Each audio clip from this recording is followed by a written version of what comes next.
it's a positive film.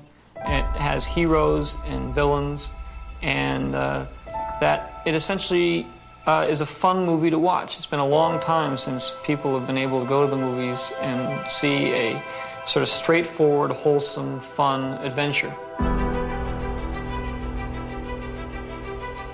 Well, it's a fantasy. It's not science fiction so much as it is space fantasy. And it's about people. It's finally about people and not finally about science. The story, when you actually put it into words, is only so much nonsense to hang a great visual experience onto. It's the stuff that fairy tales are made of.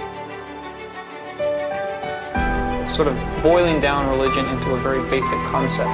The fact that there is some deity or some power or some force that sort of controls our destiny works for good and also works for evil. Marvelous, healthy innocence. Great pace, wonderful to look at, full of guts, nothing unpleasant. I mean, people go bang bang and people fall over and are dead, but, no horrors. A sort of wonderful freshness about it, kind of like a wonderful fresh air. It's got whatever you want it to be. It's pure entertainment. It's like a roller coaster ride, and it can be interpreted as long as you enjoy it, which is the intention.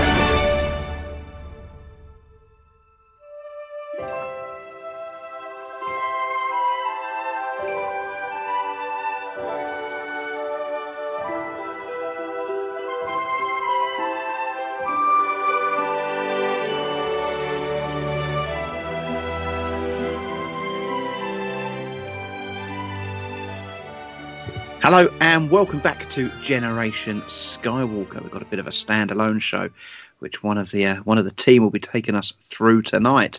But who is on the call? We have got Dan Burgess. Good evening, Dan. Good evening. We've also got Craig Spivey. Good evening, Craig. Hello. And we've got Mark Daniels. Good evening, Mark. Good evening. And we have Jez, who is taking us through the show tonight. So I'm going to just hand it all over to you, kick back, and cut my toenails. Lovely. Well, good evening, everyone. Well, this is an episode which I've wanted to do for a while now because as a massive fan of the Star Wars franchise in its totality, there's one thing which has really struck me. I love the trailers. I love the way, if I think about going back to the very first episode 1 trailer. I mean, guys, we were all there. We've all seen it, how that struck us at the end of the 90s when we knew Star Wars was coming back. Look at other times as well, such as the Chewie we're home moment for The Force Awakens.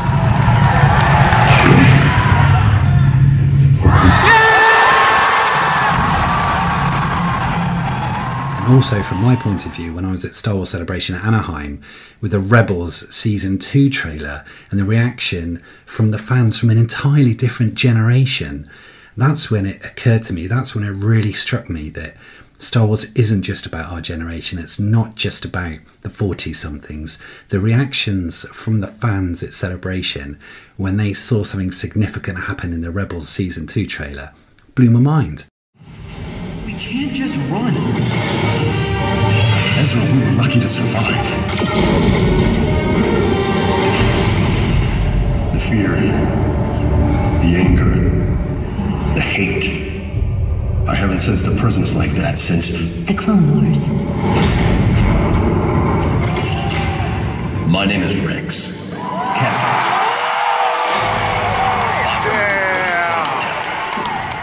I fought with Commander Tano during the Clone Wars. A friend of hers is a friend of mine.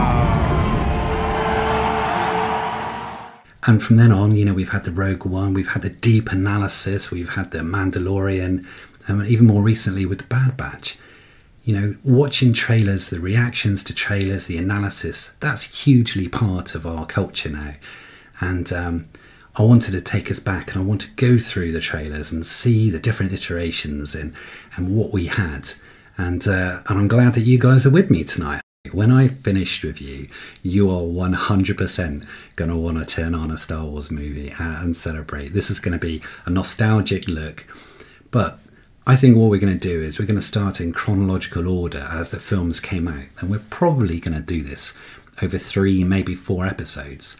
So, you know, if it's 3, we've got our own trailer trilogy. But there's going to be some things in there which I really, really hope you haven't seen before. I'm sure that we've all at times looked at the original trailers. You know, these are completely different from what we've had now in the 21st century, the standard sort of J.J. Abrams trailers and what we are used to as 21st century cinema goers. So, we need to get some context. This was the 70s. Let's face it, trailers were pretty lame, or at least they were by modern standards. And to do this justice, we need our best. We need to do our best to gear ourselves up for the 1970s. We need to be that 1970s viewer. So I'm going to show you 3 trailers now. I'm going to attempt to desensitize you from 2021. Guys, I'm going to put you now through 10 minutes of absolute 70s trailer. I don't want to say crud because I don't want to pre-brief the brief, you know, and I don't want this to be a lead-in sort of statement or anything. But you guys are going to watch this and then we'll see what sort of mindset we're in, and then we're going to go to the very first teaser trailer for A New Hope. Is everyone in? I'm in. I'm in. Roger. I'm very excited. Right, you can press play. Just imagine a world where you will hold your entire future in the palm of your hand, when a tiny glowing crystal will guide you through an existence in which each day is more wonderful than the last, where it will be possible for you to obtain the fulfillment of every fantasy, the satisfaction of every vanity, the absolute attainment of every wish. Metro-Goldwyn-Mayer presents the Saul David production of Logan's Run. A fantastic journey through a world beyond imagination. Welcome to the 23rd century. The perfect world of total pleasure. Imagine a world in which you need never be alone. You touch a switch, turn a dial, and the perfect lover steps into your arms. Every pleasure is yours to experience. Runner! There's just one catch. When the tiny crystal in the palm of your hand flashes its final message, your time is up. Michael York is Logan. Run, Logan! Policeman in a perfect world. No! Trained to track down runners. Run, Logan! Until he is forced to run himself.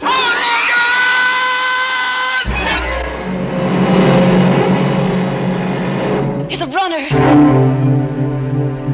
Logan! I'm your friend, I understand. We all go crazy once in a while. But she's a runner, and it's over. Overwhelming, am I not? Box, an incredible being. More than human, more than machine. Diabolical guardian of the gateway to freedom. For Logan and the woman who loves him.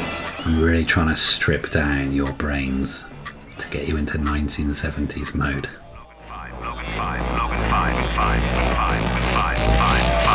Terminator.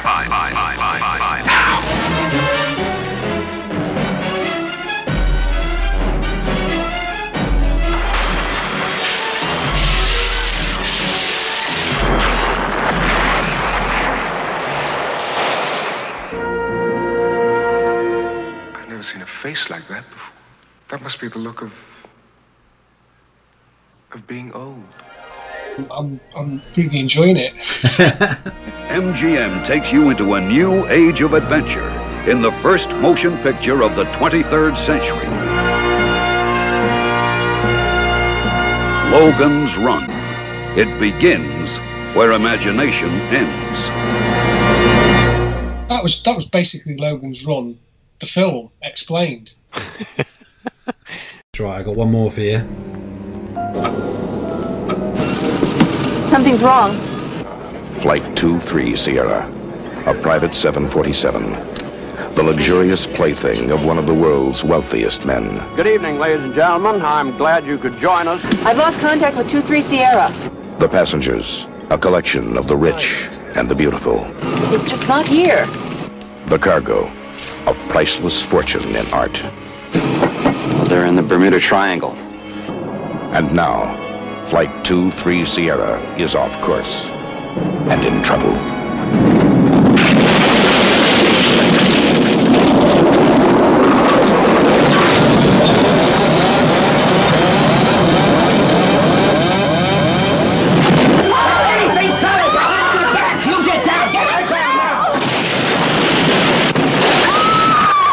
This is Airport 77. Drowning here. Nobody is going to drown. The plane is pressurized. Have you radioed for help? Radios don't work underwater, but our course has been tracked on radar, and they know exactly where we went down. What'll we do? Calm down. Run out of air for I said calm down! You don't need to watch it all. I'm going to send in another one now. We're so very nearly desensitized. Oh, I love this film. Clytus, I'm bored. What plaything can you offer me today? An obscure body in the SK system, Your Majesty. The inhabitants refer to it as the planet Earth. I like to play with things a while before annihilation. Pathetic earthlings! Who can save you now? Flash! Savior of the universe! Strange object imaged in the Imperial Vortex. Flash! You save every one of us! Remove the Earthwoman. Prepare her for our pleasure. Flash! Don't kill him yet, Father. I want him. He's a miracle. Go, Flash, go! Flash!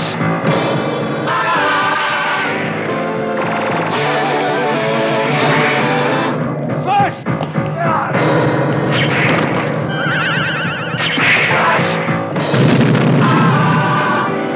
King of the impossible! He's for every one of us! Stand for every one of us! He's saving the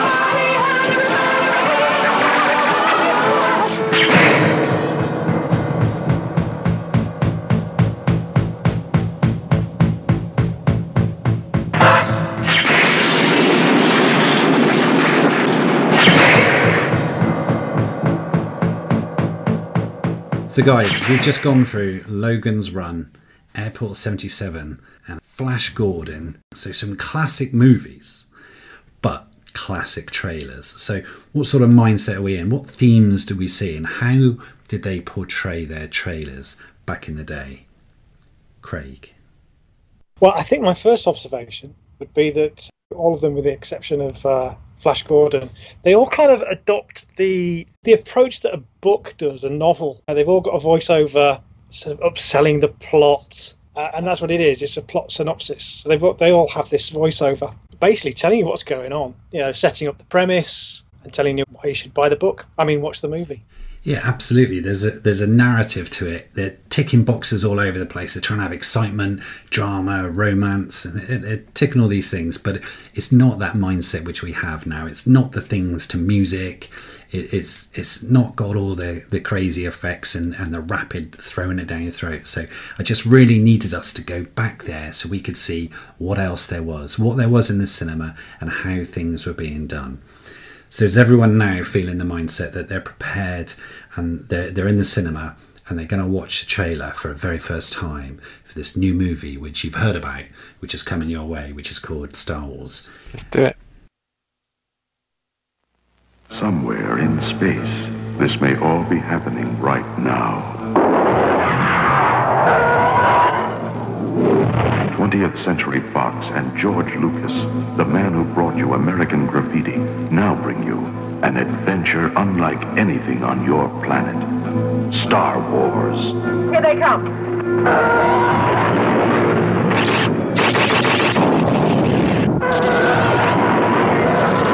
Coming in too fast. The story of a boy, a girl, and a universe.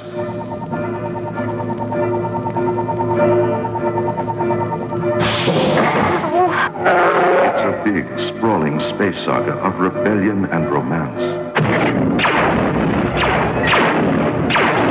It's a spectacle, light years ahead of its time. I am C-3PO, human cyborg relations, and this is my counterpart, R2-D2. Hello. No doors, no doors! It's an epic of heroes.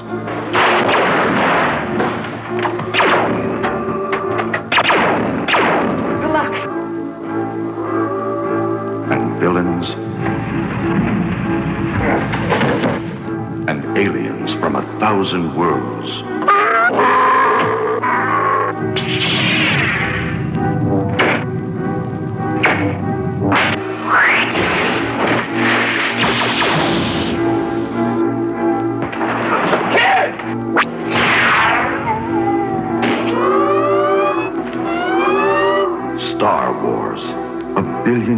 in the making, and it's coming to your galaxy this summer.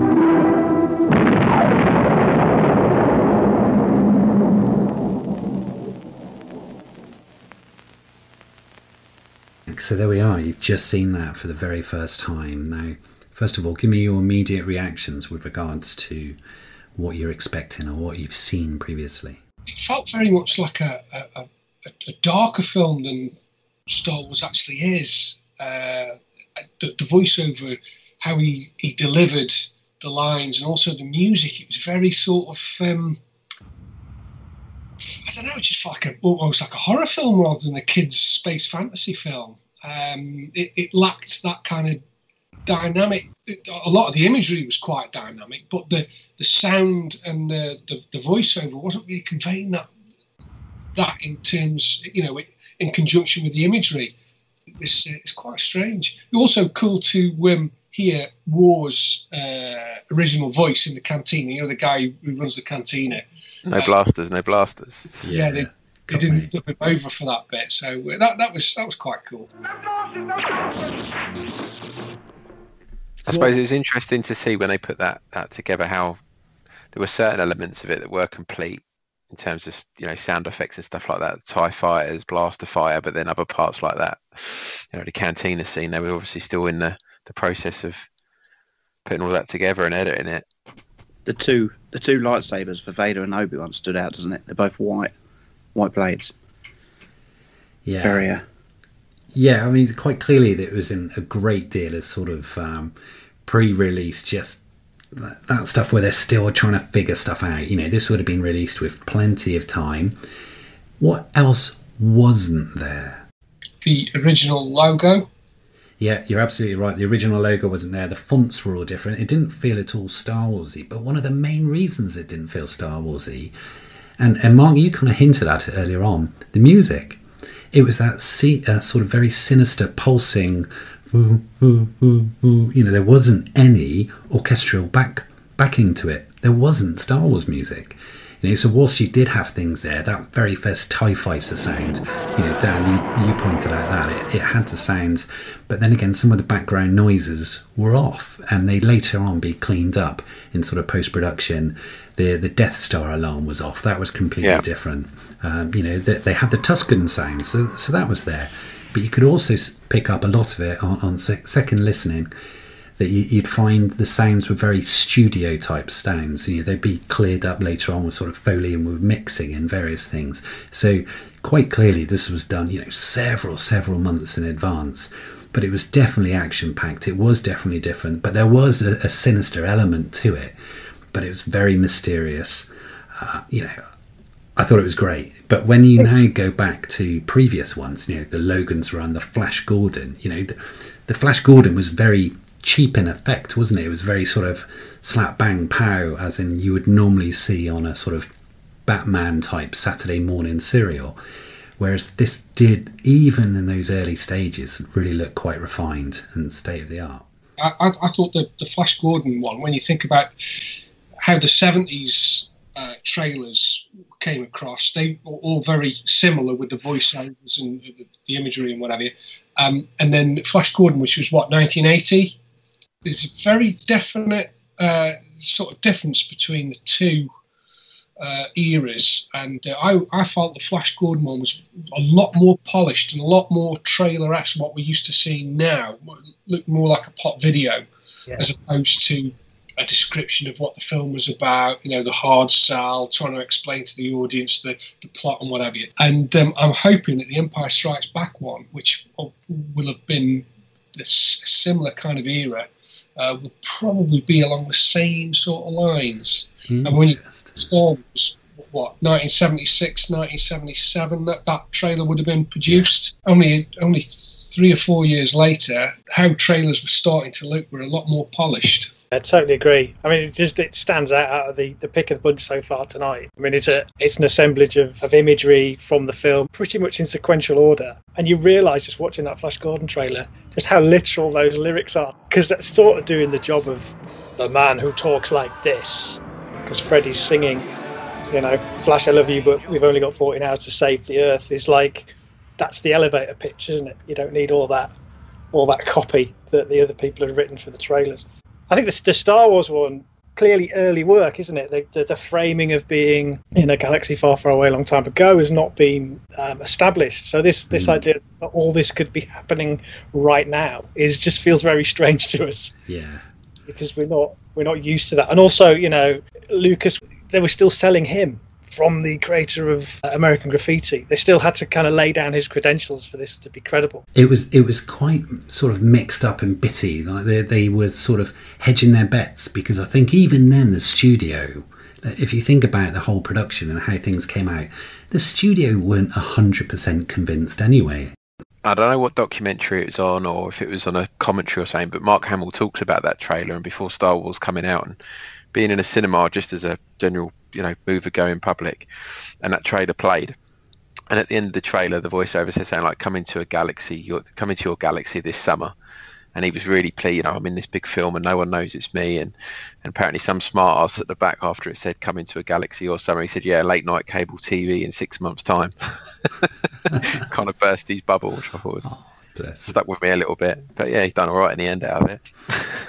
Yeah, he done all right, boy done good. Some of the observations which you guys have brought out, yeah, absolutely, completely spot on. What I'd like us to do now is to go, remember what you've just said about this one, and we're now going to go into the next trailer. So the first one you saw was the teaser trailer, and then we're going to bring out the main trailer for this movie.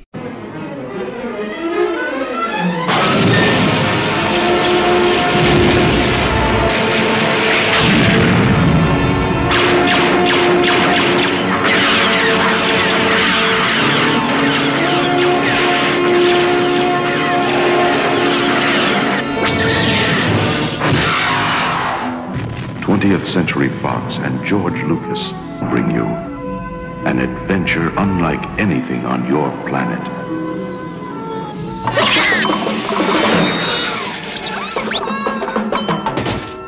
Star Wars. Stop that ship! Blast up!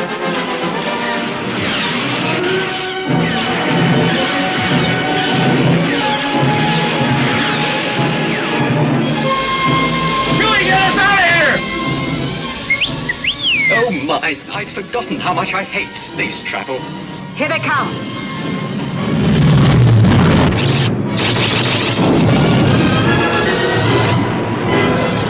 They're coming in too fast! The story of a boy, a girl, and a universe. Help me, Obi-Wan Kenobi. You're my only hope.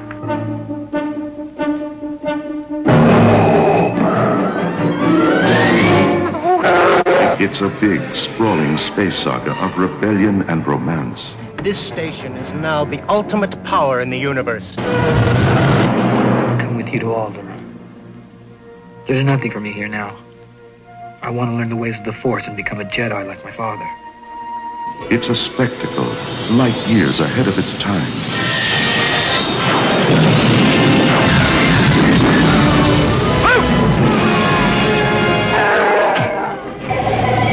It's an epic of heroes. Good luck! Hit the accelerator! Yahoo! And villains.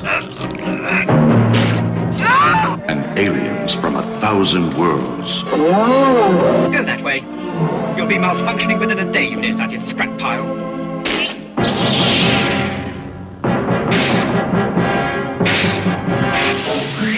Star Wars. 1 billion years in the making. The Force will be with you. Always.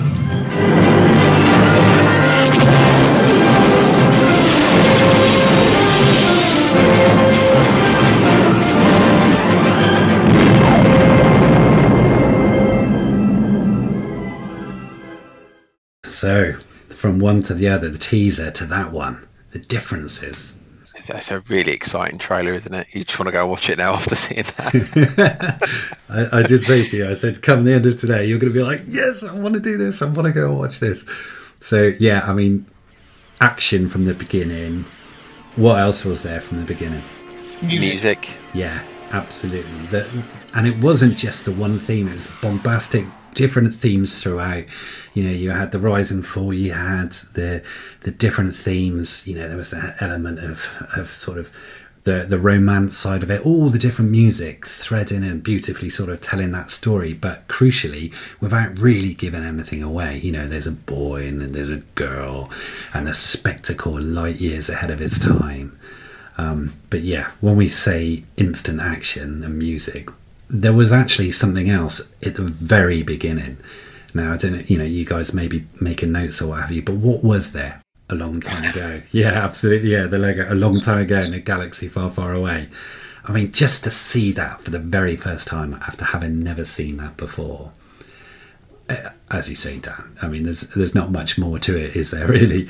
I can show you that same trailer again, which just lasts about 2-3 seconds longer, which was a re-release because at the end it just shows with 7 Academy Awards and pictures of the Oscars there, which is just brilliant. But it's just such a great trailer, and if you imagine watching that for the first time, pow, everything which came in with that, you know, you had the sounds of the certainly blasters to stun, all of those sounds which were coming out.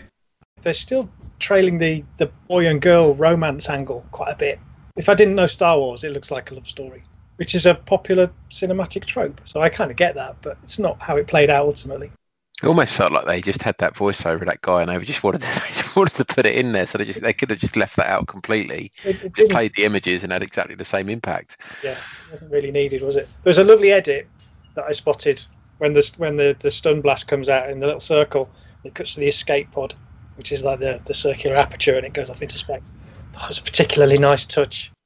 I thought the interesting out of all the special effects, everything looked done except for the lightsabers again. They were still white. Yeah, it is really weird, isn't it? Yeah, I noticed that. There was one other thing which really really made me go, what? And pause it and rewind it, pause it, rewind it. And I then actually had to go and watch the original movie, and I sort of fast forwarded it to this time.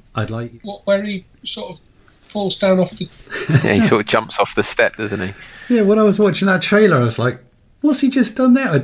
It almost looked like he had done a jump. And you never noticed that before. I never noticed that before. Maybe it's because I was just looking at Luke. I'll probably completely remove this from the podcast recording. But I was it's good. But the fact that they've then put that in the trailer just made me think that's really, really peculiar. So yeah, C-3PO jumping in a really weird way off a step. You know, phenomenal. I cannot imagine, and I haven't been able to find a better trailer from 76 to 80 with regards to something which is so exciting, something which is just drawing me to want to know more. It's great to see that old Star Wars logo as well. You don't see that one as much, yeah. 100%. It's just, yeah, the logo, the long time ago in a galaxy far, far away, is just an absolute treat. I presume that these were only really actually shown in cinemas before other films, so only cinema-going public would be sort of party to a lot of these trailers. I don't ever remember seeing these on television, not in the same way that they're done now. You're absolutely right, mate. And I very rarely went to the cinema at that age. You know, it would maybe once a year or something like that. I certainly wasn't going as frequently as people do or did prior to COVID. You know, yes, and we didn't have the internet back then, clearly. So yeah, these wouldn't have been seen that much. And I do know as we then went into Jedi, you started to get the stuff which you'd see on television was more for Kenner and Palatoy adverts for the toys rather than the movies themselves. But yeah, you're absolutely right. Watching, you know, these trailers at the beginning of a night out, you know, you imagine people there in the cinema with their box of popcorn and their cigarettes, you know, watching these movies and watching these trailers. Yeah, this next one I'm going to share with you just came out a little bit later. It was a sort of re-release, and in my opinion it was kind of reminding people of that feel-good film. Luke Skywalker was just a farm boy until he received a mysterious message from a princess. Help me, Obi-Wan Kenobi. She's beautiful. Star Wars, starring Mark Hamill. I'm Luke Skywalker. I'm here to rescue you. Aren't you a little short for a stormtrooper? Harrison Ford. Boring conversation anyway. Luke, we're gonna get company! I think we took a wrong turn. Carrie Fisher. Good luck. Alec Guinness. You can't win, Darth. If you strike me down, I shall become more powerful than you can possibly imagine. 20th Century Fox presents the most extraordinary motion picture of all time, Star Wars. Here's where the fun begins. No legendary adventure of the past could be as exciting as this romance of the future. Here they come. May the Force be with you in Star Wars. So some great lines in there. But guys, over to you. What are your thoughts? It was interesting that they were showcasing the actors because they were all stars, presumably at this point. Yeah, it was completely different from that point of view, wasn't it? So there was another sort of voiceover. There was another narration there. But yeah, not only were they showing the stars, but they had graphics up as well, sort of accompanying each of those. Just to, so this is Mark Hamill, this is Harrison Ford. Yeah, absolutely. Still going on the romance a little bit, though, aren't they, Craig? Yeah, I think they might be talking about Han and Chewie. But there we go again. It's that sort of the whole romance and celebration. But the fact that they started off on this particular trailer at the end on Yavin walking down to get their medals, it was almost like that celebration of here we are, and look back and remember. And that was the whole point for me, that this is the re-release, and it was reminding people of that amazing, great, feel-good movie which was Star Wars, and then just sort of kindling that relationship with the actors, as you say. So it was a much shorter trailer, that one. It was only about a minute or so, but that's all it needed to be, with the re-release. As Mark said, there was no internet, there was no television for these movies. They certainly weren't out on VHS or Betamax then. So it was the re-release where they're like, right, let's make some more money, let's put it back out there. So those were the 3 Star Wars sort of OT trailers which I wanted to share with you. But now as we move on, we've all got Disney Plus, I believe. So I'm now going to share with you a Disney Plus trailer, because if you check out A New Hope on Disney Plus, you're not going to see one of those trailers which I've just shown you. It's a special cut for Disney Plus.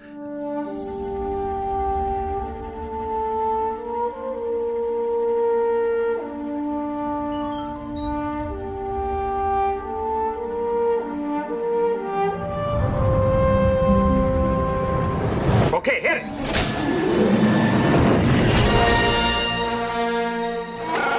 Help me, Obi-Wan Kenobi. You're my only hope. I'm Luke Skywalker. I'm here to rescue you. Han Solo, captain of the Millennium Falcon. Somebody has to save our skins. Let go, Luke. The Force is strong with this one.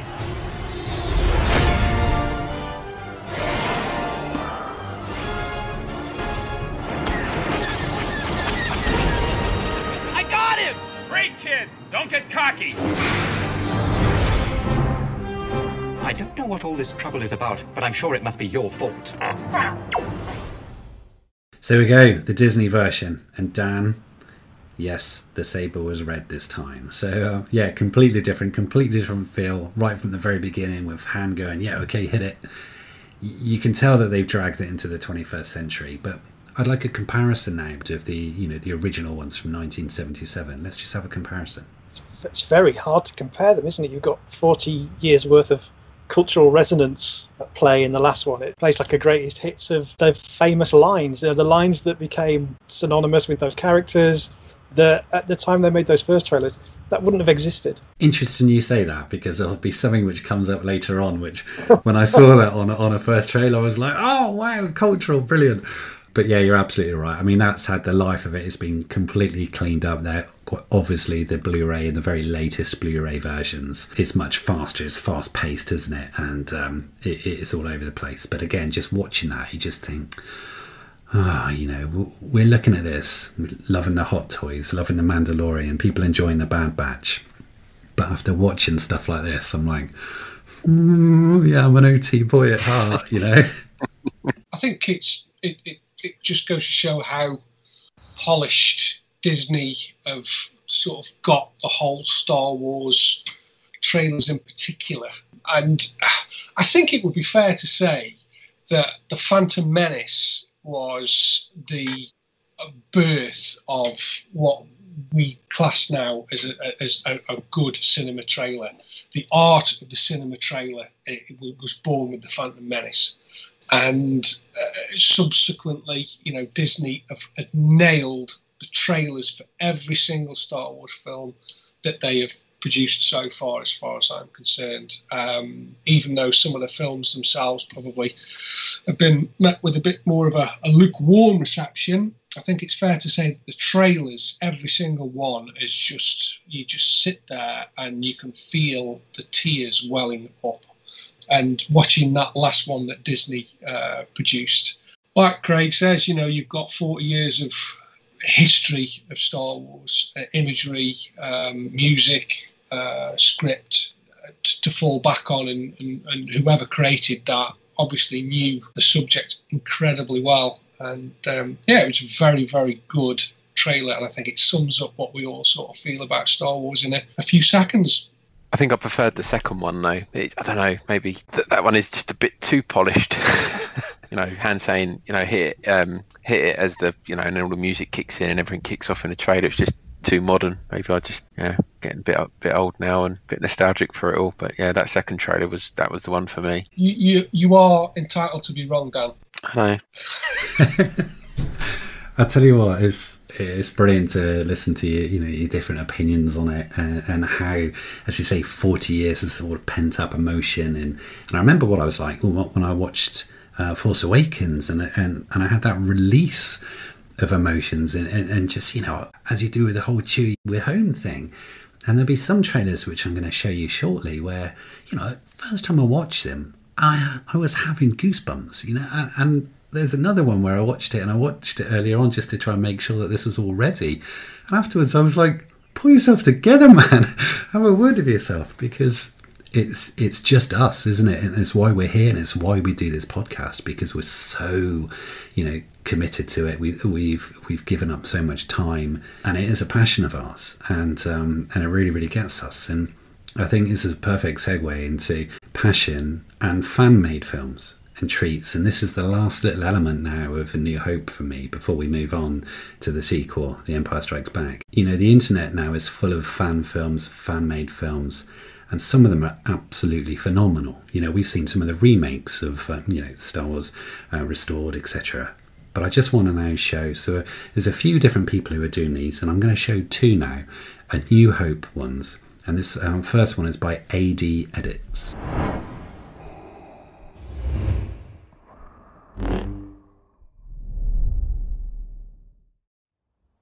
Tell you, Luke, the rebellion's a long way from here.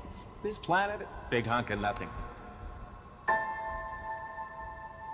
I didn't come back just to say goodbye. I shouldn't tell you this, but you're the only one I can trust. We're gonna jump ship and join the Alliance. The rebellion? Quiet down. You got a mouth bigger than a meteor. I'm quiet. Listen how quiet I am. You can barely hear me. It won't be long before your uncle's just a tenant, slaving for the greater glory of the Empire. No, that's not gonna happen here. You said yourself the Empire won't even mess with this old rot. Things can change. I grow tired of asking this, so it'll be the last time. Father's lightsaber, the weapon of the Jedi Knight. For over 1,000 generations, the Jedi Knights were the guardians of peace and justice in the Old Republic. Before the dark times. Before the Empire. There's nothing for me here now. I want to learn the ways of the Force and become a Jedi like my father. Han Solo. I'm Captain of the Millennium Falcon.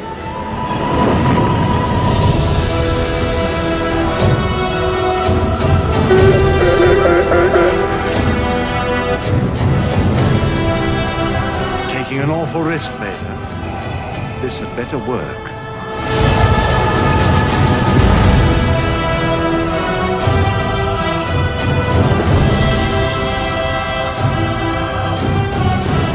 How did my father die?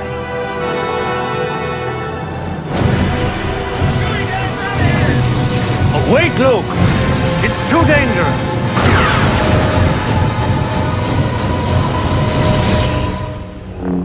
You should not have come back.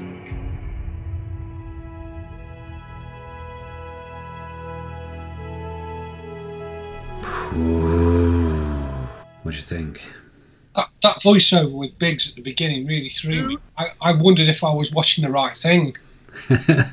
With the deleted scenes. Yeah, because I don't know those cutscenes that well. So when I heard his voice, I think, what's he going on about? What's this? Yeah. But I have to say that piece of music that is over the top, I absolutely love it. I think it's just so. I mean, that's real sort of hairs on the back of your neck, standing on end sort of stuff. It really is. I quite liked it. I thought it was good fun edit. I like the idea of that intro where it didn't work. It's like Mark says, it's like I'm playing something else at the same time. It's just there's nothing cinematic about that delivery. It's almost like a bit of inconsequential kind of Tarantino-esque dialogue over a beer, which is what they're doing. And then you've got like Peter Cushing chiming up and Alec Guinness, and it just flips at that point. But I like the idea of it. I suppose it's a good way of, showing how trailers are made now versus then. There's no voiceover. It's all very slick, and the music's there to give you the goosebumps and the feels and make you want to go and see the film. Yeah, you're right. Great observation. The narrations are gone, aren't they? And every sort of scene change is on a drum beat. It is very powerful. Again, there is that sort of bombastic nature to it, but it's very composed, isn't it? And but I loved it. I loved the Luke whispering thing, like, no, it's fine. That was brilliant. It all made from the deleted scenes. Music from that whole sequel trailer, just having reused that.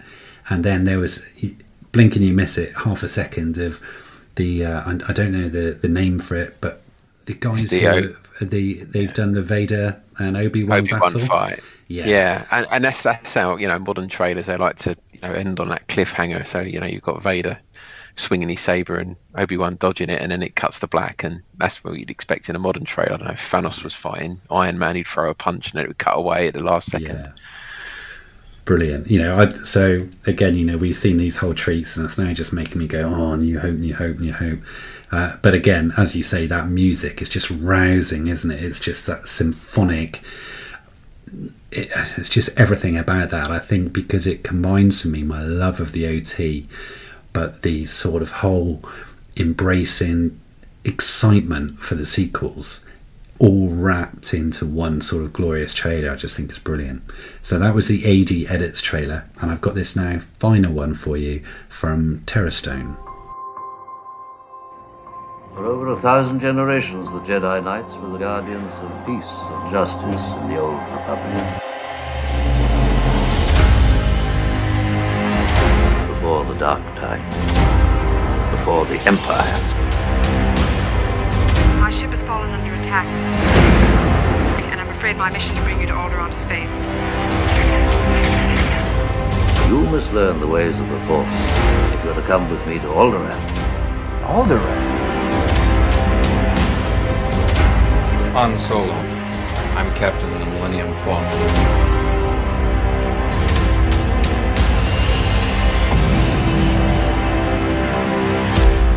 You should not have come back. I'm Luke Skywalker. I'm here to rescue you. You're who? I felt a great disturbance in the Force. Somebody has to save our skins. The battle station is heavily shielded and carries a firepower greater than half the Starfleet.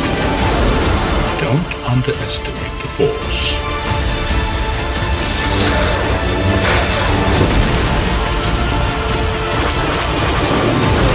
Its defenses are designed around a direct, large-scale assault. Come here, you big coward. Chewie, come here.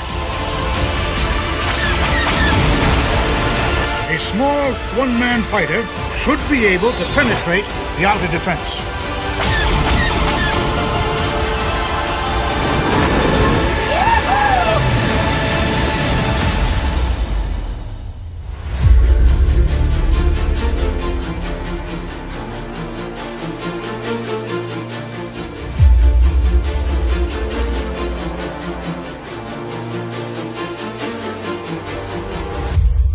Guys, completely different one. The last one then, which we showed. Jump straight into it. What's your I've got one question. Why October 1977? Yeah, I did spot that as well. I don't get it. Yeah, no, after having put so much effort into that, you're like, well, hang on a second, was it May or was it December? But yeah. The music was just dreadful. I'm sorry. It's just no. Our survey said.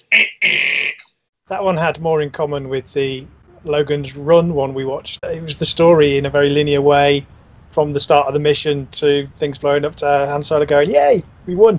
Yeah, you're absolutely right. Yeah, just pretty much what plot.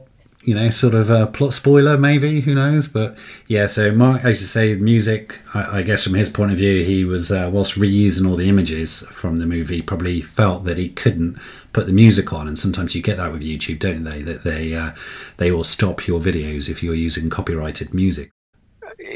Star Wars is probably, one of the films that's been cleaned up more than any other from that period, especially. And when you see it like that, cut in those fan trailers in a modern style, it does feel quite a modern film in a lot of the shots. There are some shots, where the special effects don't look as good, but in other times, it could have been made, 6 months ago if you didn't know any better. I mean, what we got there is the beauty of the practical effect, isn't it? Really, in comparison to a lot of the original sort of late 90s blue screen and then green screen. But yeah, you're absolutely right. I mean, let's face it. Since the mid 90s, this movie's been, cleaned up. It's had more alterations than most of our sort of B-list celebrities, but it's been teased and plucked and everything all over the place. But yeah, it still looks an absolutely crisp and relevant movie, which is just complete treat. I like the sound of that. Here we go. It's 1979. You've watched Star Wars. You've watched the re-release. You started collecting the figures. You've got the magazines. You've got the comic. You are desperately waiting for The Empire Strikes Back, and then the teaser trailer hits. The Empire has been repulsed, but this one defeat will increase its determination to crush the rebellion once and for all.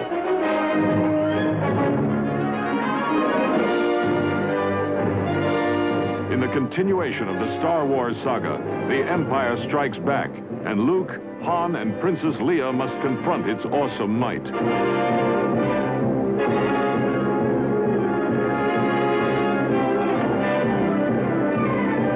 In the course of the Odyssey, they travel with their faithful friends, droids and Wookiees, to exotic worlds where they meet new alien creatures and evil machines.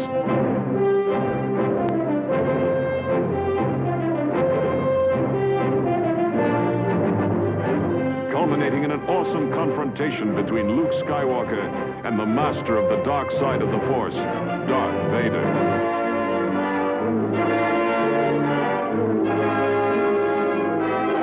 Luke Skywalker, Princess Leia, Han Solo, C-3PO, R2-D2, Chewbacca, and introducing Landau Calrissian. In the continuation of the Star Wars saga, The Empire Strikes Back, coming next year.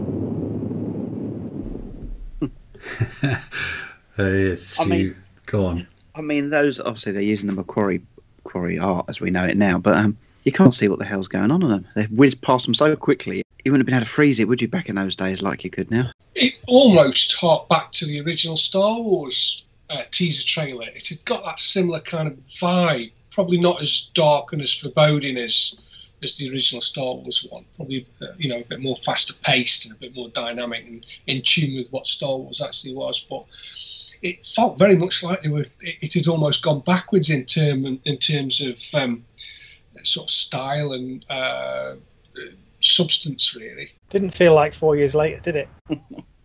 I do wonder whether. I mean, you've got this great big film. Star Wars was amazing. And then the public had seen the holiday special, and then that trailer follows it straight away. People be thinking, "Oh, right, was it just a one-off? They've fluked a good film there." Yeah, it was very, very bizarre. I wonder whether they whizzed through the images so quickly on purpose. So they didn't want to give too much away. It felt like a corporate pitch. It felt internal. How's the new film coming? Oh, it's looking like this. My grandma had a door from her kitchen that had this glass that was in little strips, and when you looked through it, it kind of split the view from the other side of the room into tall rectangles. And that effect at the end when they're going through the characters It's very similar to that. Yeah, and that's the theme which is reoccurring. It really is throughout this. But for the benefit of those who can't wait for the enhanced version, what we've just seen then is so the teaser trailer for Empire, which came out in '79, there was no special effects. In fact, there was no action in it. The only imagery was just a sort of an array of painted images by Ralph McQuarrie. So it was just concept art.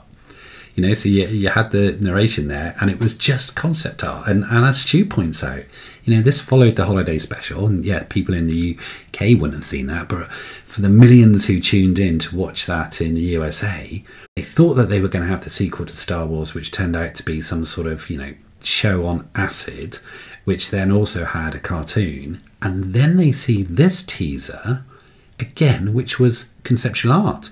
Now, when you actually look at some of the comments on YouTube for this particular teaser, one of them is, I remember when I was 10, a kid from our school said he saw a Star Wars commercial in the theatre, and the next Star Wars story was going to be a cartoon. We didn't believe him, so we beat him up. Sorry, Kevin. I mean, that's the sort of stuff which I can completely believe, what you hear in the playground, and then someone says this and someone says that, and it's the same with the whole sort of Rocket Fire and Boba Fett thing. That, oh no, it's definitely coming. Yeah, the Star Wars sequel, The Empire Strikes Back, is going to be a cartoon. So completely weird. But this was done so far in advance. The studio clearly didn't have anything which they can give. It had the incorrect logo. It was just very much sort of disco font. Empire Strikes Back. There was Star Wars symphonic music, but there wasn't any music from Empire, and it was just, we've got this so far in advance. We've probably finished filming, but we've got nothing available to show you yet. So it was a little bit later in 1979. Was there no Yoda in that? No. But then they give away the ending, saying at the end of the film there's going to be a battle between Luke and Vader. Strange way to go. Yeah, there's a few things in OT trailers where I'm like, oh, why haven't they done that? And why have they done this? And hang on a second, they've shown that, so that kind of gives away that. And we'll see what else we can come up with. Good point, buddy. But I'm now going to show you the next trailer. Luke Skywalker and Han Solo rescued the princess, destroyed the Death Star, but their story didn't end there.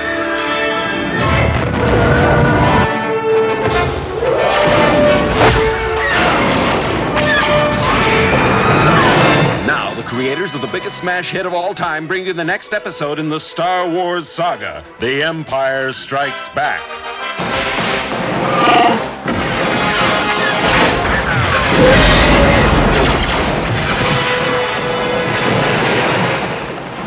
The continuing story of our band of heroes: Luke Skywalker, Princess Leia, Han Solo, C-3PO, R2-D2, and Chewbacca. And introducing Lando Calrissian. It's an epic of romance.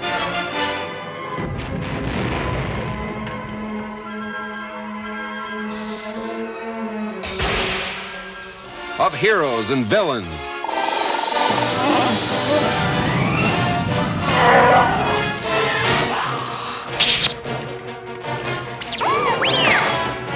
They cross trackless voids to unknown worlds.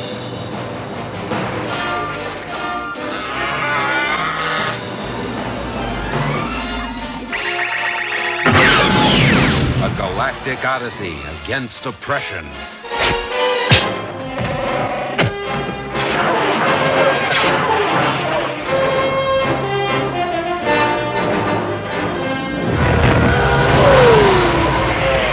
A big, new, sprawling space adventure in the Star Wars saga, The Empire Strikes Back.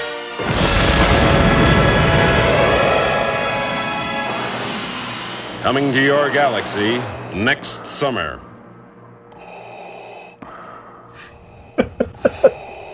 Was that Harrison Ford's voiceover? To say that's supposed to be the darkest of the trilogy, it was quite slapstick. And the voiceover was almost like a spoof, and every pratfall and mug to the camera was just in that trailer. Yeah, you're absolutely right. We'll come on to Mark's point in a minute, or Mark's question, but yeah, it was lighter. You're absolutely right. And when you then put that against, or you compare that with the, you know, the very sinister, slow, menacing narration of the first one, you know, where we pointed out, oh, wow, that sounds really, really dark. They really upped it, didn't they? And it did sound a little bit more like, again, another sort of Batman Saturday morning TV serial. And it certainly did seem jolly, you know, people getting hit all over the place and stuff. And then obviously there was the slight cringe factor with the romance between Luke and Leia. But, you know, we'll gloss over that. Mark, you mentioned Han Solo, Harrison Ford, did you say? Yeah, it sounded very much like Harrison Ford's voice, that did to me. Some of his pronunciations, and just in certain parts he sounded like him, and in other parts he didn't. It was very strange. Oh, okay. Yeah, straight away it was action. It did replace that whole sort of, you know, maybe they thought, oh, maybe we've made a bit of a mistake here with the conceptual art, so we're going to absolutely we're going to get rid of those, what did you call them? The sort of glass prism things looking through the door. You know, it's just going to be action with recognisable Star Wars music. You'll note there was no Imperial March or Empire themes, but there was a few other things which I noticed. There was a bit there with the Hoth Wampa claw opening up, which I thought was really sinister. Obviously, with the special editions in '97, they did away with all of that. And what you saw in the trailer, I thought, was actually slightly scarier from a Hoth Wampa point of view. Slapstick, you know, you had the 3PO ripping away the little biohazard poster, which was in the deleted scene. So, you know, that was going to be in the original movie, but they got rid of that. But all in all, yeah, good sort of swashbuckling, sort of thigh-slapping yarn, would you say, Craig, yeah? Some bits were like Carry On Star Wars. But as Stu said earlier on, you know, there was no Yoda. So there was, you know, the whole secrets in this, and didn't really pick up on any AT-ATs, Yodas, or any of the sort of big plot spoiling things. Yeah, you know, they had said in the conceptual one about the, you know, the showdown, but it didn't really give away anything else. Just that there was lots of action, lots of trouble, and face to face between our heroes and the villains. And what I also noticed was at the end, Mark, I know that you're, you know, the sort of creative guy who picks up on all this sort of font type stuff along with Craig, but right at the end, when it then gave you the Empire Strikes Back title of the trailer, yeah, no logo, it was just Empire Strikes Back straight font, almost like a kind of sort of Bugsy Malone type font, but it certainly wasn't Star Warsy. No, that was one thing that I did actually forget to mention, was the logo. Still no logo. Now, normally, the logo, the brand identity, is one of the first things that gets done, because obviously it goes on note paper when you're sending invoices out, or when you're sending press releases out, and so on and so forth. The logo is actually one of the key things that gets looked at first. And I know they went through sort of several iterations of the Empire Strikes Back logo. I mean, Ralph McQuarrie did several really gorgeous illustrations. Quite famously, the look on Tauntaun, which was done very much like the triangle of Luke and the twin suns in the background for the first film. But yeah, you just didn't see it. I found it very strange. And also how the logo was placed right at the bottom of the screen. It wasn't central, it wasn't big, it wasn't in white, it was in blue, so it kind of mingled into the back. It wasn't really front and centre, which it should have been. So yeah, it was a bit surprising, that is. It's something that I've never picked up on before. I'm glad you said about the logo and everything, so we're going to go on to the next one now.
new chapter in the continuing Star Wars saga is now in our galaxy. Well, there you go. You wanted logos, you got logos. You had logos at the beginning, at the end. And I mean, let's talk about that. That was an action-packed trailer. What did it have? What didn't it have? Over to you guys.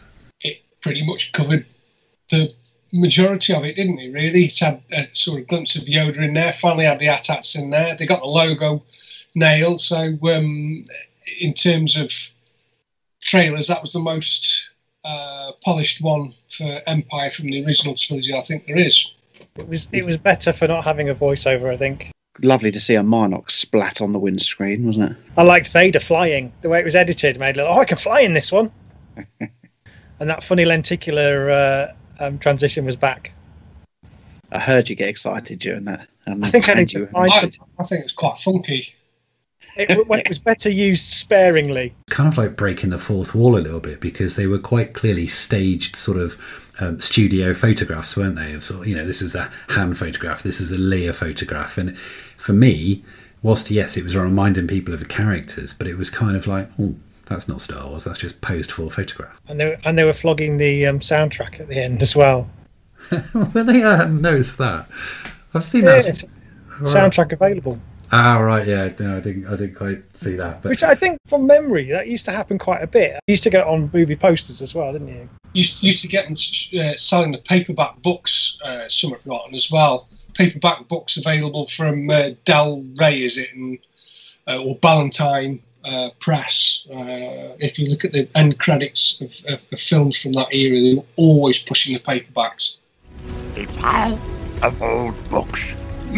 The sacred Jedi texts. Oh, read them, have you? Well, page turners, they were not. You go back and think about in time, with successful franchises, James Bond, the Moonraker movie came out in '79, so very, very similar time, when you just think what you were getting with Empire, what you were getting in that trailer versus Moonraker, because now that film just looks so dated, so old. And from a production point of view, Metro-Goldwyn-Mayer, had already put so much in and had so many decades of success with James Bond. So, we're looking back again with desensitized eyes to how we were, or how we would have been in 1979. And for me, that brought so much.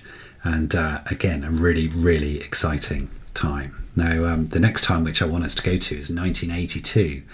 So this was for the re-release. It was a year before Jedi. It would have been probably about 6 months or so before, or maybe around about the time that the Jedi first trailers were coming out. So they thought, right, what we're going to do is we'll re-release Empire. If you think about it, Empire finished on such a cliffhanger. Han had been taken away. No, I am your father. So much upset and turmoil for Luke, who had lost his hand. The rebels were on their ass, and it was just a case of, right, the re-release. Let's just, let's remind people of what that was like. The Star Wars saga continues with a special limited engagement of The Empire Strikes Back, starting November 19th.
Empire Strikes Back. Returning to your galaxy, November 19th. Now, guys, there's a few things to sort of dissect with that one, because not only was that a shorter trailer, it was a slightly shorter one. You could argue quite similar to the previous, but there was some definite additions to that, which I think if you think about it, if you think about what, the time, the fact, cat out of the bag, they'll still want to keep an element of some surprises in the movie. But what was missing, what was added, what were the differences here with the re-release? Yoda was definitely sort of more prevalent in that one, wasn't he? I think sort of cat was out of the bag at that stage, so Yoda was shown a bit more. Yeah, absolutely. Yoda had been released as a figure by this time, and it certainly wasn't whilst it was a lovely sort of trick of the movie that we were all expecting a great warrior, and then we saw that Yoda was the Jedi Master. It was one of those things where it wasn't the whole, oh no, God, that would have ruined the movie if I had known in advance, such as the "No, I'm your father." So yeah, to add that again, it was that, oh, remember that, or remember what that character was like, and hence the little Yoda laugh which we got in there. So yeah, completely adding all that. But it was interesting from my point of view that this wasn't taken, these shots weren't taken from the original movie, because if you notice, Vader's lightsaber was white in some of those scenes there as well. So and the AT-ATs certainly look a little bit more cleaned up. They looked good. But yeah, so it was a really, really nice mix. Just a shorter one, just over. It was 1 minute 45 seconds or so. But yeah, so not quite finished with regards to some of the pre-production bits and pieces with the white sabers. But yeah, a great re-release, which certainly would have made me want to go and watch it. So there we go. That's brought us to the end of the OT Empire Strikes Back trailers from the 1980s. As we said, Disney Plus have now done their own, dragging them into the 21st century a little bit more. So this is the trailer for you to watch on Disney Plus.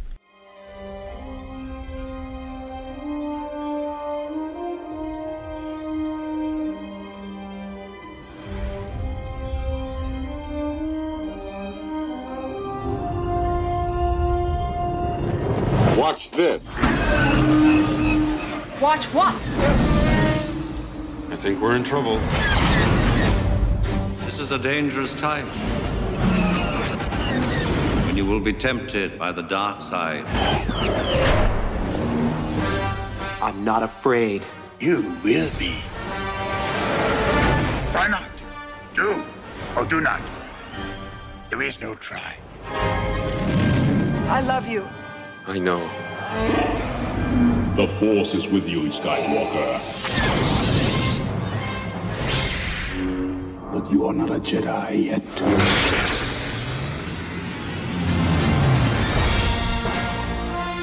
R2, come back at once. I'm standing here in pieces and you're having delusions of grandeur. I thought it was nice. It's a bit like what Craig said earlier, wasn't it? It's a bit of a highlight reel. Yeah. Of the best lines. You've got Yoda's most famous lines and all those great moments. You're only missing the no line, aren't you? It's even got the I love you in it, which we've not seen yet. I still think the bit where the Falcon is flying away from Bespin and it does that turn over the cloud and then comes back again. I think that's one of the greatest shots in the whole of the Star Wars trilogy. I love it. Is it filling you with sort of lovely Empire Strikes Back? I'm swelling up, mate. Swelling up.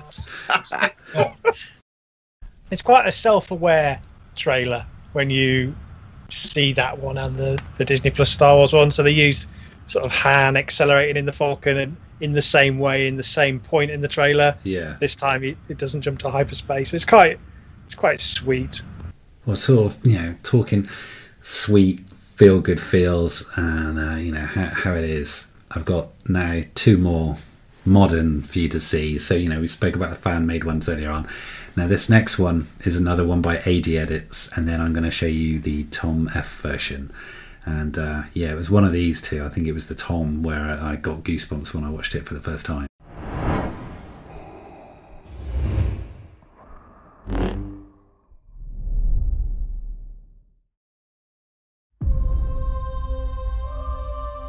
There is a great disturbance in the Force.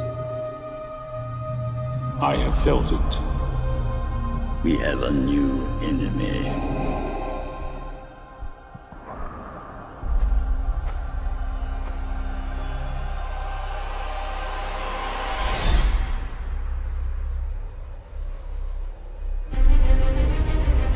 This is a dangerous time.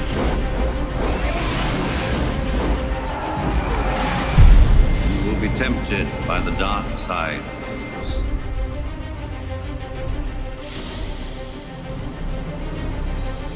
This place gives me the creeps. I'm looking for someone.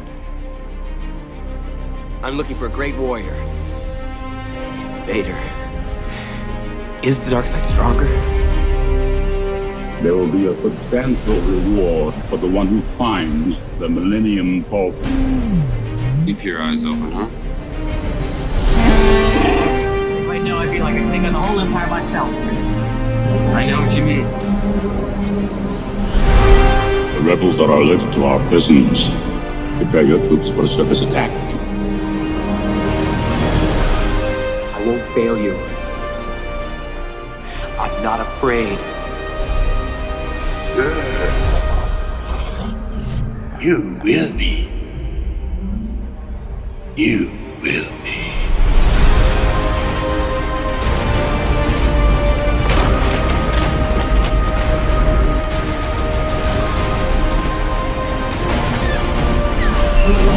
All right, boys, keep tight.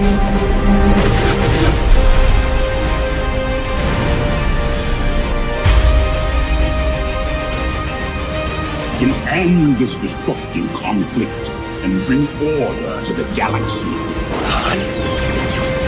Leia! Patience.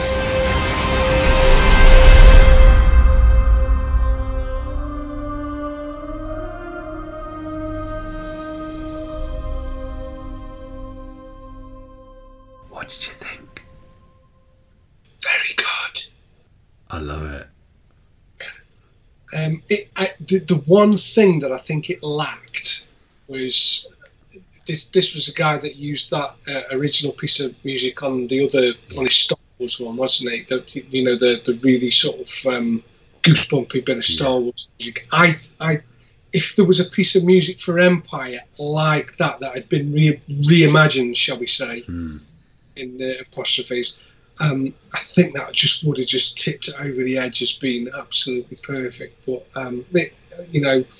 clearly the guy who'd done it had got a lot of love for the film and knew it very, very well and understood it, and that came across with the style and his edit and the pace of it. So I like it. Hats off to him. What I liked about that one, I think, if you compare it to the Disney Plus one, which is a commercial project to make people want to watch Star Wars, so every cut in there, every scene in there is like classic. Whereas what's nice about this one is it's like lots of little side shots, little moments that maybe don't often get the spotlight. That this really draws attention on. There's some nice little moments where you're watching it going, oh God, yeah, I've never really studied that framing before, or that particular moment, and I think that's what I really enjoyed about that. Yeah, just squaddies or soldiers shuffling back and forth, running around, and just setting the scenes. And clearly that music was taken from Rogue One, which the whole thing itself is a battle, isn't it? That's a ground war. So I think from my point of view, they took that ground war soundtrack and put it into Empire Strikes Back, which in the beginning of the movie was very much the ground war. And I liked that there was a bit in the Rogue One trailer where there was the sort of explosion and the guy says to Jin, do you want to get out of here? And it happened at that exact moment, and I associate part of that soundtrack of that with an explosion and like having a tiny little bit of tinnitus, where you've just heard a really loud explosion and you've lost your hearing slightly, and you've got that high pitched, and it was in exactly the same place where that bit happened, where there was explosion right by Han's face next to the power droid. I thought, oh, that's exceptionally clever. That's just so well woven in, knowing that the same people who'll be watching this now are the people who have analysed and looked at the Rogue One trailer. It's just so cleverly layered. I thought it was brilliant. I think what we'll do is we'll go straight into the next version.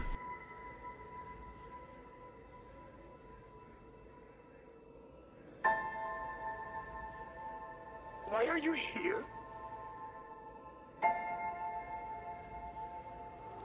I'm looking for someone.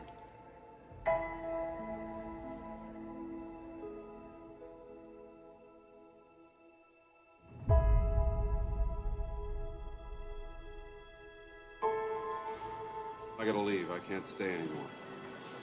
There's a price on my head. If I don't pay off Jabba the Hutt, I'm a dead man.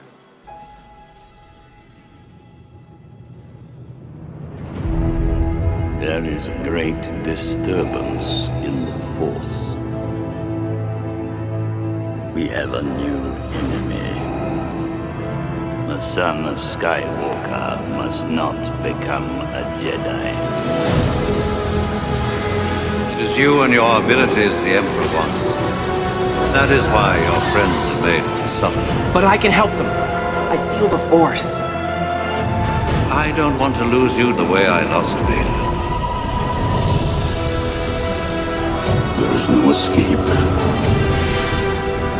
Don't make me destroy you.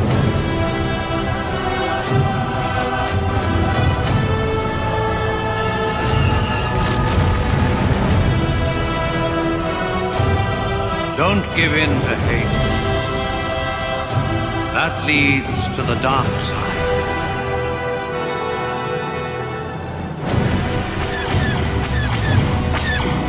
If you only knew the power of the dark side.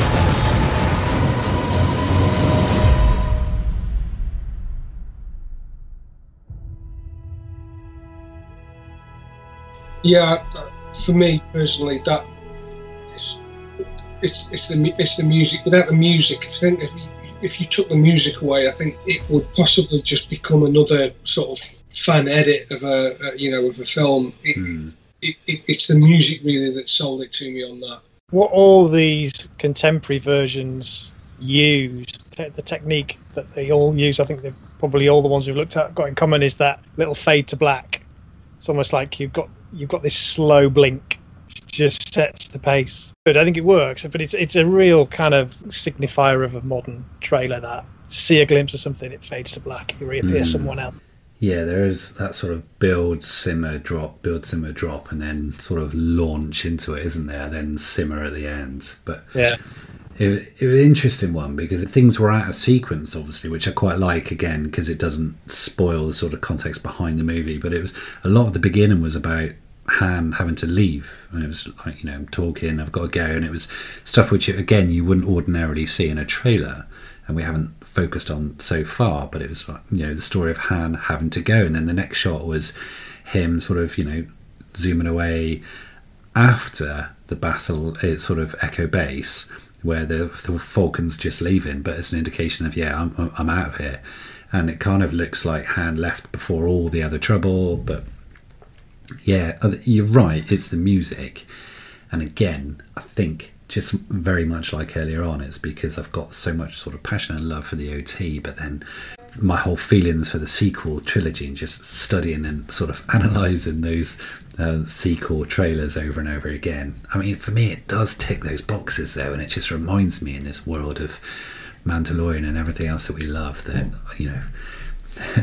as I would have Maz Kanata say, Empire Strikes Back is calling to you, and I want to hark back to my original love. But I just love it. I've really, really enjoyed looking at all of these trailers. So here we are. We're waiting to find out what on earth's going on to Han, what's going to happen to Luke. So here we are, Return of a Jedi, or as this very first teaser will show you, as we know, what was initially going to be titled Revenge of the Jedi. So we're going to have a little look at this, figure out what were the spoilers, what were the things which we didn't want to see, what were the things that Lucas definitely didn't want people to see. So here we go. A long time ago, in a galaxy far, far away.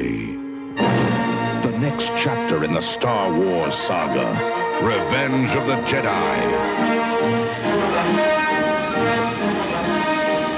The battle between good and evil rages on.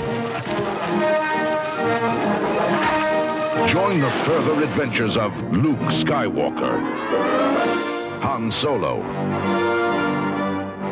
Princess Leia, Lando Calrissian, Chewbacca, C-3PO and R2-D2, and Darth Vader.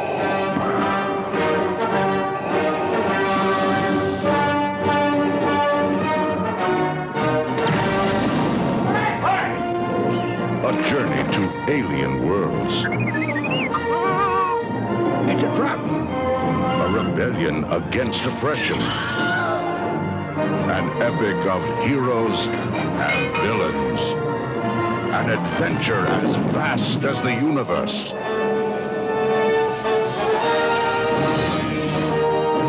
Revenge of the Jedi.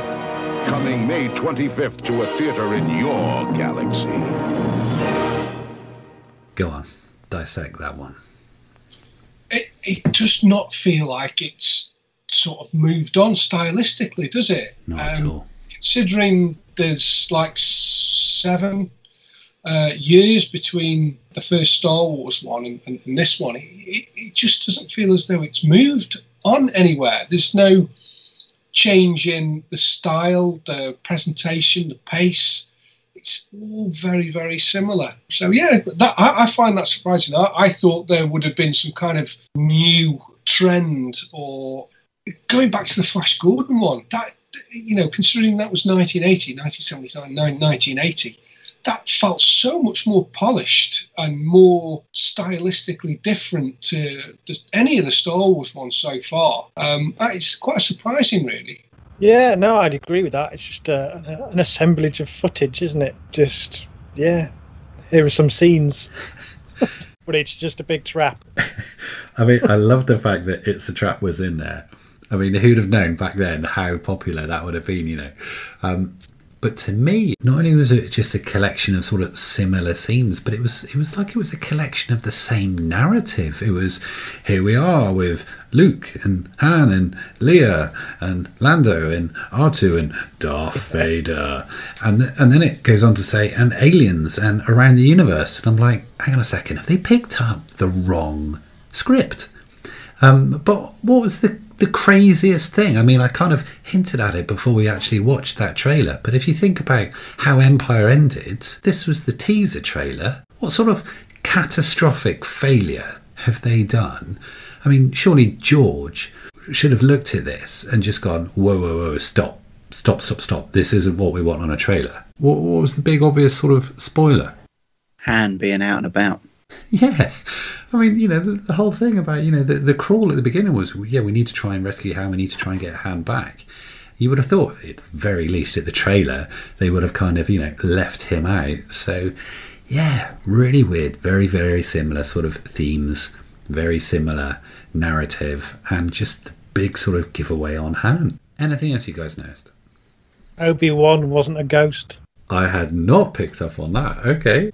I just picked up on, you know, the narration. He just said the next chapter and the further adventures, you know, and obviously in 83 we were like, yeah, that's it. And yes, you know, people have heard again stuff in the playground about, oh no, George has got, you know, 12 of these and so on and so forth. I think in one of them it's like the circle is closing. It wasn't the circle is complete, you know, and it was interesting that it was the next chapter, not, you know, the conclusion or anything. But there we go. So that was the Revenge of the Jedi teaser. Now the next trailer which came out, I'm not going to share with you guys. It's the same teaser, but they've just changed it to Return of the Jedi. So we're not going to go through that one, but we are going to go straight onto the third trailer now, which is the main Return of the Jedi one, and we'll just see what that one brings. Return for the climactic clash between the forces of good and evil. Return to a galaxy far, far away. Return of the Jedi.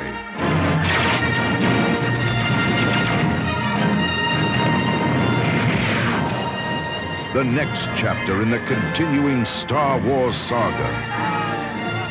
The battle for freedom rages on.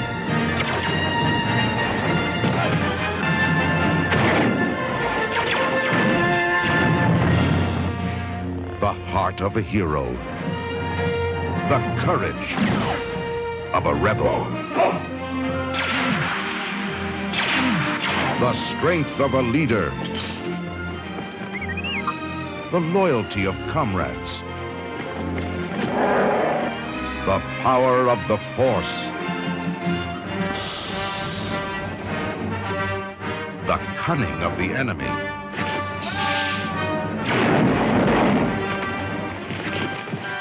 a destiny revealed, Is Darth Vader my father? a legend fulfilled, an epic of heroes, villains, and aliens from 1,000 worlds. Major Crab! The quest continues. The circle closes. The saga lives on. Return of the Jedi begins May 25th at a theater in your galaxy. So a bit of a change on that one. Thoughts, impressions, improvements? No, I just think the voiceover was really quite cringeworthy almost. It's like I said before, it just doesn't seem to have moved on. It's just stagnated, really. Yeah, maybe, when the Star Wars trailers first came out, they were so groundbreaking, and then just did take ages for everything else to sort of catch up and then move on. But, this one starts off with the whole, yeah, everyone, can you get the fact that it's now called Return? Because they mention Return about 3 or 4 times, don't they? Return to this, Return to that, Return of the Jedi. Yeah, really weird. It feels like they really need to push in, wrote down a couple of the things they're going on about: the heart of a hero, the courage of a rebel, the strength of a leader, the loyalty of comrades. It wasn't good at all, I didn't think. It's just very sort of backwards style. It's easy for us to sit here now and sort of rip into them and pull them apart and criticise them, but I guess at the time they were very exciting to watch. People going to the cinema specifically to go and watch the trailers, which was quite a new thing, I guess, back then. We sort of take it for granted that that's what some people actually go and do, don't they, these days? They actually go to the cinema, go to a certain film to go and watch a trailer because they've heard the trailer's being played. It just doesn't feel as though it had progressed any further, which is a bit of a shame, really. Yeah, so you're struggling with the cheese element more than anything. Back then, they were cheesy. Yeah, absolutely. I just found it a little bit pompous, a bit po-faced, and was taking itself all a little bit too seriously for a film with that amount of Muppets in it. But, you say that, these things were inspired by these 1930s serials, and there was an element of that. You look at the way that the Clone Wars starts with that fake newsreel voiceover. It's kind of in that spirit, but I just, compared to some of them we've seen tonight, it just felt very slow. Yeah. Again, there's the whole narration, though, which we've moved away from, haven't we? We don't need to be spoon-fed things now. And I think also now with modern-day trailers and lots of other things as well, even the way in which symphonic music or music itself can tell the viewer whether or not someone's good or bad. You just watch Star Wars and when Vader walks in, and then you go... apart from the fact he looks menacing, but all right, so Imperial Guards, when they walk in, because of the music, who's good, who's bad. When Luke something is a little bit more triumphant. So you don't need the narration. I think, that these people need to give the viewer a little bit more credit rather than just spoon-feeding them with everything. I do wonder as well whether trailers back then had to work as hard as they do now. If you sat there waiting for the film you've paid to go and see, and these things come up advertising upcoming features, it was maybe enough just to have some footage and a quick voiceover saying what was going on or reminding you of some of the characters. Whereas now, the art of the trailer, as we've said, it's just become a thing. The whole marketing of a movie can sometimes be as exciting, if not in some cases more exciting than the event itself. And I think there's been a shift in the role of trailers, and maybe these were just dashed out because some of them feel like they were. No Ewoks. So we've seen it before. kind of hid the Ewoks. There was a tiny little bit occasionally, but pretty much hid the Ewoks. Didn't hide the whole hand thing, even in that remake. For a while, I thought when it started off, and they're not going through the names necessarily, maybe they'll just say, all right, that original teaser, bit of a mistake there, talking about Han so much. Let's not have Han so much in the primary release. But no, he was there. Just got a quick question for Mark. Do you like the Return of the Jedi logo any more for being animated? No, when I see that bit come up, I realise just how much I hate it. Yeah, it does. It just lacks in any kind of impact, doesn't it? It's so weak. It's so weak. Yeah. You've never mentioned that before, mate.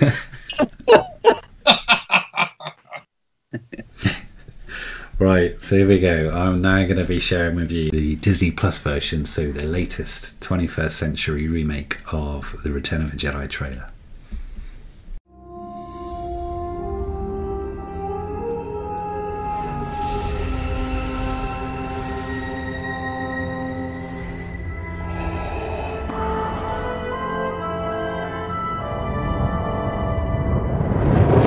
Together again, huh? Wouldn't miss it. How are we doing? Same as always. That bad, huh?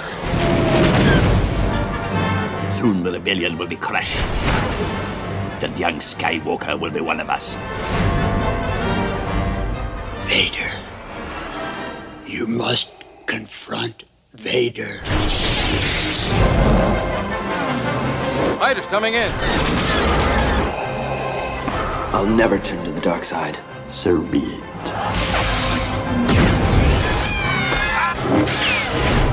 Boba Fett? Where? I am a Jedi. Like my father before me. R2, where are we going? I couldn't possibly, Joe. I think I might get a stew for this one first. Yeah. To be honest with you, mate, I'm going to be honest. The Return of the Jedi ones I found all a little bit boring. Yeah. As trailers. Even this one, which has been glossed over and shiny. I just but it's not like the previous Disney Plus ones either. It's not got that sort of, whilst you say glossed over and shiny, they've still not given it that whole J.J. Abrams sort of feel to it of polish or anything. It doesn't seem to fit. We just said about the first two on Disney Plus, kind of like a highlight reel with the lines, and I didn't get that from that one. It's missing all the classic lines from Jedi. It's spot on. Yeah, you're right. They did try to use Han in a similar way. You just tuck those 3 moments, quite a nice little sequence between the 3 trailers. But I agree with Stuart, it's just kind of lacking. Yeah, I think, Disney Plus could have done better. Is most displeased with your apparent lack of progress. We shall double our efforts. I hope so, Commander, for your sake.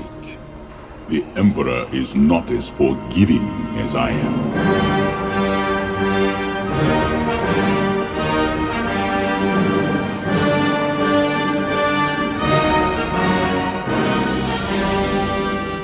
Now, once again, I just want to thank the chaps behind AD Edits, because this is the 3rd time we've used one of theirs this evening.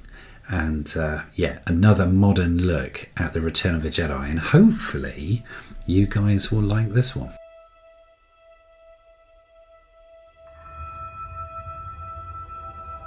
The Force is strong in my family.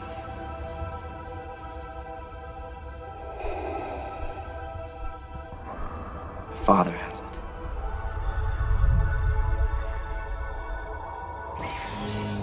I have it.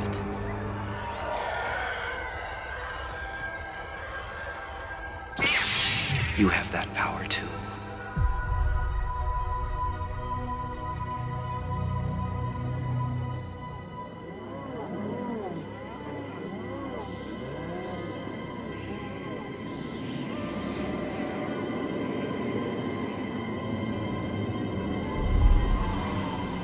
Intensify the forward batteries. I don't want anything to get through. Intensify forward firepower!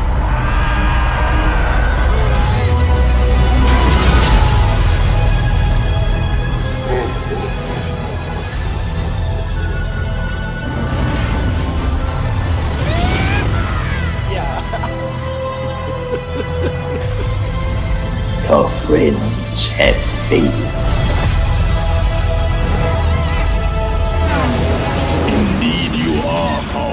as the Emperor has foreseen.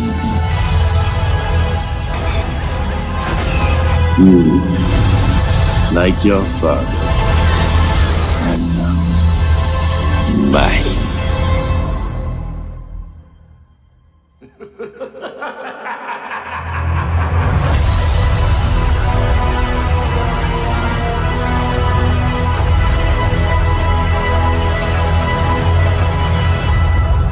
It's better than the Disney Plus one. Better than the Disney Plus one. It is. It's still a bit slow, though, isn't it? I like it. I think he's. I think the guy's really got a very good understanding of the films, and I really like that one. I thought it was very, very good. Like Craig says, better than the Disney Plus one. I think it's a fine line between grandeur and being pompous, like the other one was, and I think that kind of is more the former. I think it worked quite well. Definitely more emotional. Mm. It's certainly emotive, that's probably a better word. Yeah, it's just conjures up a bit more feeling whilst watching that than any of the others. It made you feel like there was something at stake. Yes. And it also made you feel like you were coming to the end of a journey. Yep. Yeah, that's it. Yeah, you've nailed it there. It did start off on that whole very much classic sort of, when I say classic, the contemporary way of, you had Jabba's palace, you had the twin sons. Immediately it was like, right, this is Star Wars. Scene set in. And then just building in, and that whole sort of crescendo. And that, yeah, things were at stake. There was tension in there. And you're absolutely right. I agree. It was better than the Disney Plus one. And so I think that's the best of the Jedi lot we've seen so far, having not been massively impressed.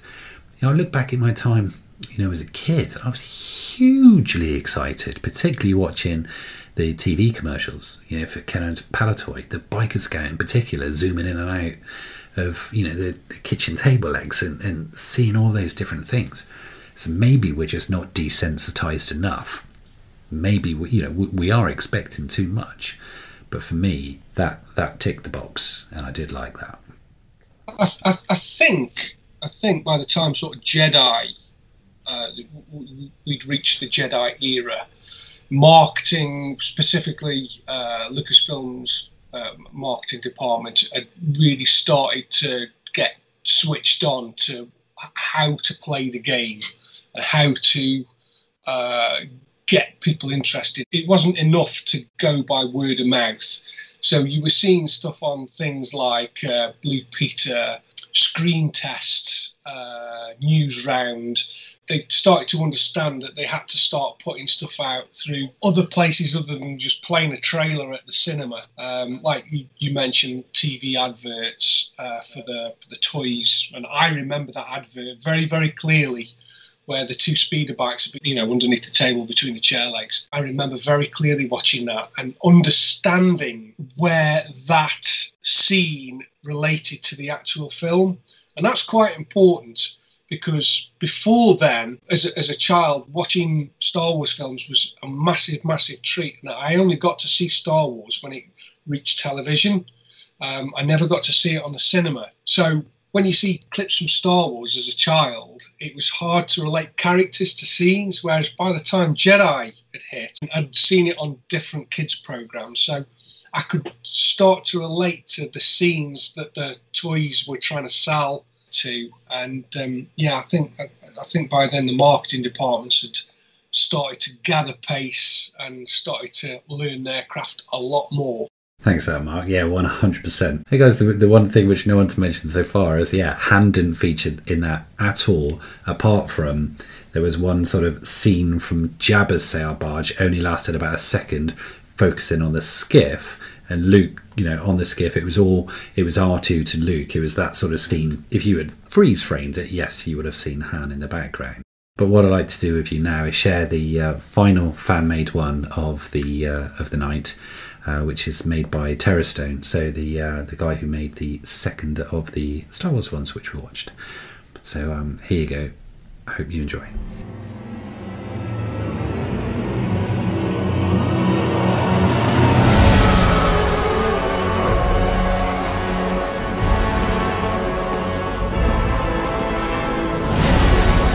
Everything is proceeding as I have foreseen. OT.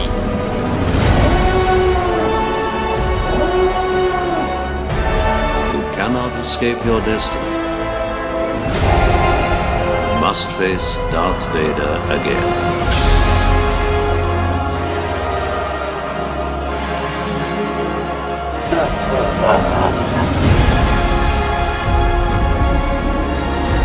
If once you start down the dark path,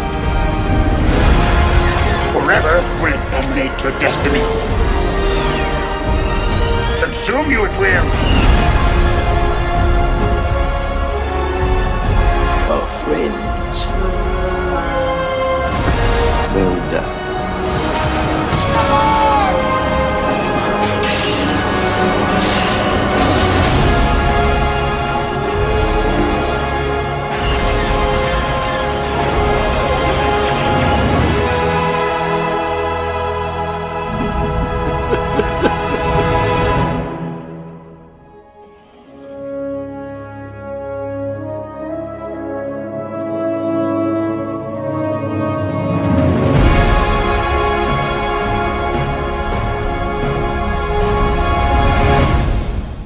I would have had the ending bit of that at the start rather than the end. I thought that was a bit bizarre. But other than that, I thought it was pretty good. I like the music.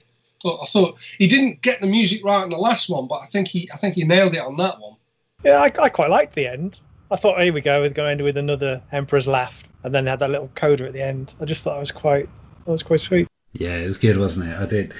I know what you mean. It was just, I thought it was going to finish again with another Emperor's Laugh, and then that came in. I was like, oh, of course. What happened to Han? And who's that mysterious alien? Yeah, cool. I did like that. I thought it was cool. I thought the music worked really well with it. You're right, Mark. All in all, I think both of those Jedi ones were better than the originals, and were better than the Disney. So that's it. We've got a selection of OT. We've got a selection of OT as they came out, as Disney then sort of reimagined them, and how the fans have reimagined them. And you'd think I'd end there. It wouldn't be right for us to finish on a fan-made one, even though they are so good and they've been so well done. I'd really like to share this with you, because it was this trailer, which in 1992 I saw, and I was like, oh my word, I am absolutely still 100% a Star Wars nerd. So you think you've seen the whole of the Star Wars legend on video? Well, think again.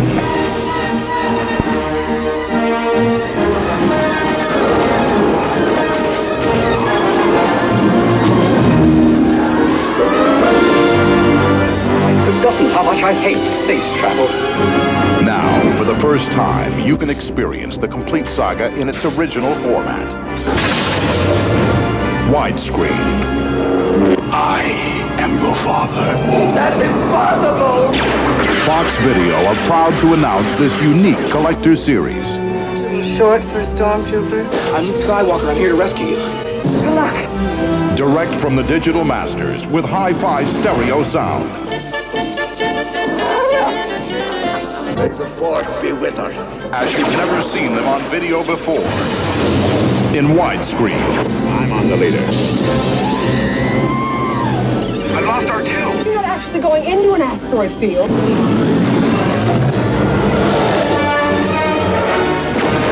You didn't have to do this to impress me.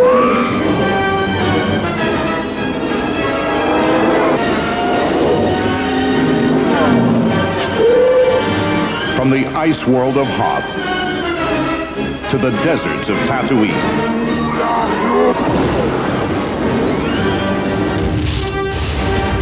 With your favorite heroes.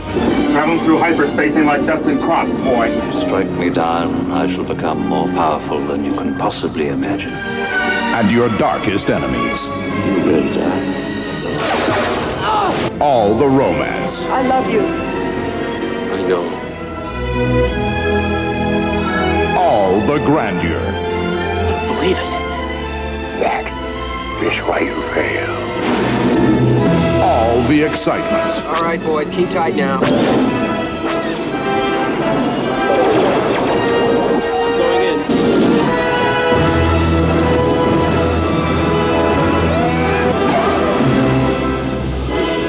Star Wars, The Empire Strikes Back, and The Return of the Jedi. The complete saga in the complete format. The widescreen collection. Look out for the other titles available in the series. You forget what a compromise pan and scan was, don't you? Yeah.